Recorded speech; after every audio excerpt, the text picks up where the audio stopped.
Hello, US 102 CCAP classes. Welcome to week 10, and we're going to do a summary of week 9. Okay, so um, what I'm hoping that you're all seeing right now, um, regardless of whatever your politics are about the world, that you're learning history that's going to help you understand more about a lot of things that are taking place now. Although I'm teaching it through the US, mainly through the US history perspective, because this is a US history class.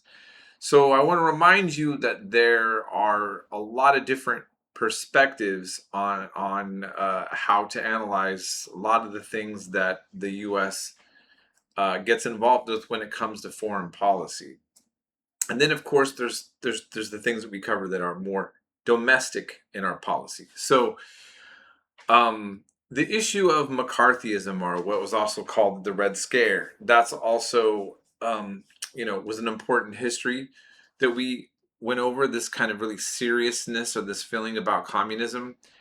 And we saw that even right after World War II, the Korean War starts relatively shortly after and is a byproduct of that.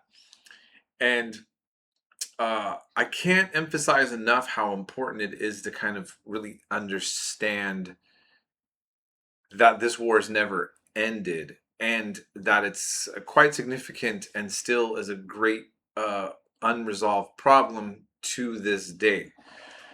North Korea is not, well, let me actually back up and say this. North Korea and South Korea are artificial creations. That is not normal in the long centuries of Korean history. So, uh, and I also want to argue this that Koreans, and that includes the North and the South, really were not given a chance, in my opinion, to set their own destiny. That it was the U.S. and the Soviet Union both that kind of set the stage and to position Korea on their outsiders' own terms, not their own terms. And part of it is this, and I don't remember how much we got to cover this with covering the Korean War, but Japan occupied Korea in a very brutal way, might I add. And there's more evidence that the United States was supportive of the Japanese invasion and occupation. You can look at documents going back, same with Taiwan, where Japan was kind of trying to emulate Western imperial endeavors and become a colonizer and an occupier of land of nations that were militarily weaker than them in their sphere of influence. And so then what you have is at the end of World War II, the Soviet Union is closer to Korea than the United States, and the United States basically hands over the North to the Soviets and says, we'll take control of the South.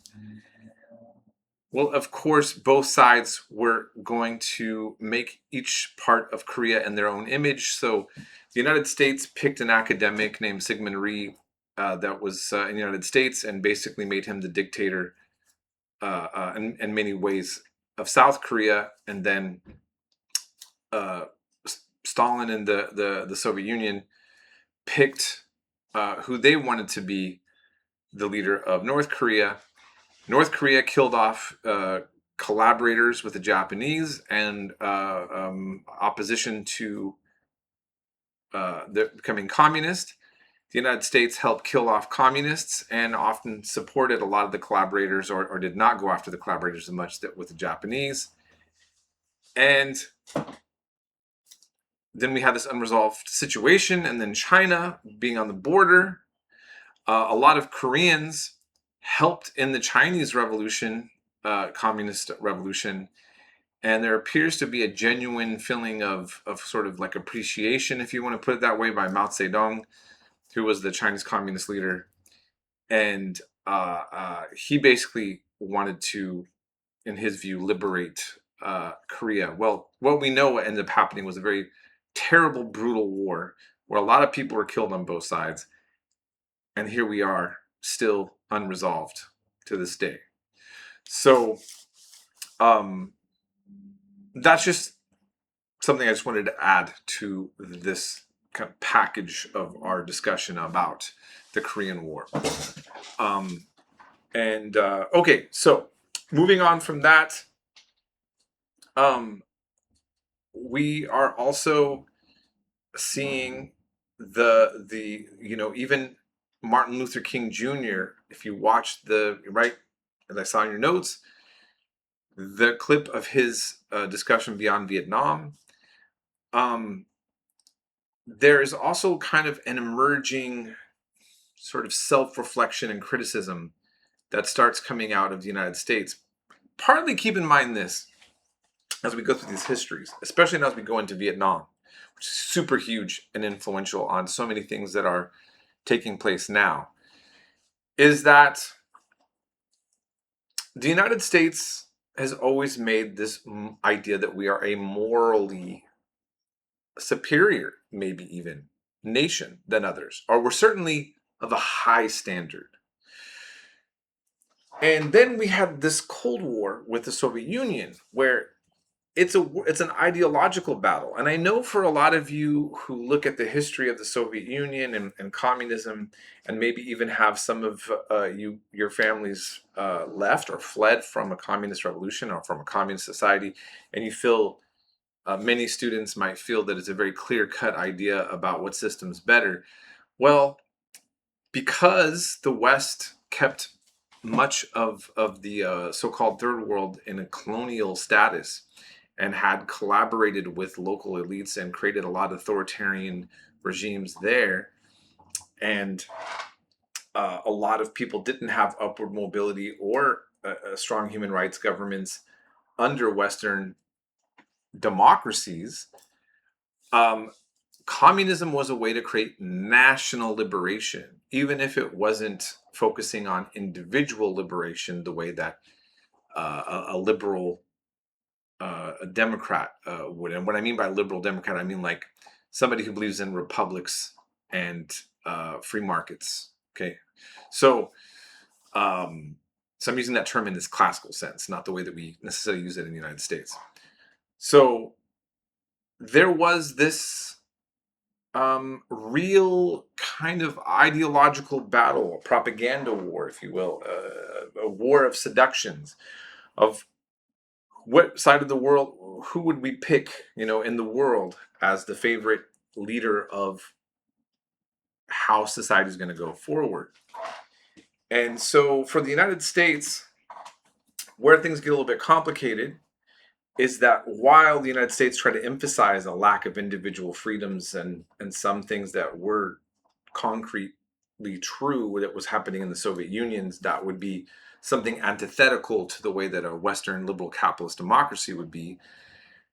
When we had segregation and subjugation of our minorities, and you're seeing, that are U.S. citizens, and you're seeing police putting tear gas and water cannons on 9-year-old black girls and putting dogs on them. The globe got to see this on TV because TV's also was the new kind of technological aspect, more visualizations being covered. And that wasn't a good look for selling, hey, like, we're the free world, we're the better option. So, and then that also affected a way that a lot of younger people thought about being an American, and there became, when you think about the culture wars that we're having now, this time period that we're seeing, it really just kind of, whoa, it's intense, okay? And you're gonna see that. And the Vietnam War really pushes that to that. And so one of the things that I want you to think about as we move forward with this is considered one of the first televised wars.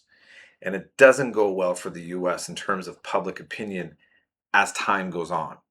And I would argue something that we're going to see later, especially with the war in Iraq, like the first Gulf War was almost completely censored. It was the journalists were only embedded with the military and could only really show the perspective from us the way that the military wanted, because it was understood that morale was going to be low to see what war actually does to the civilian population, what it does to U.S. military.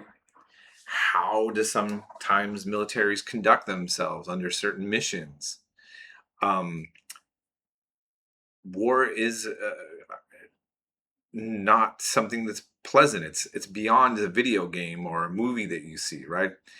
And so now we're into this world of cell phones and images, but now we're also in the world of AI and deep fake and all this other complicated stuff. So you can really take the complexity of where we're at now, and you can start it here as we're coming up into the Vietnam War era with televised war.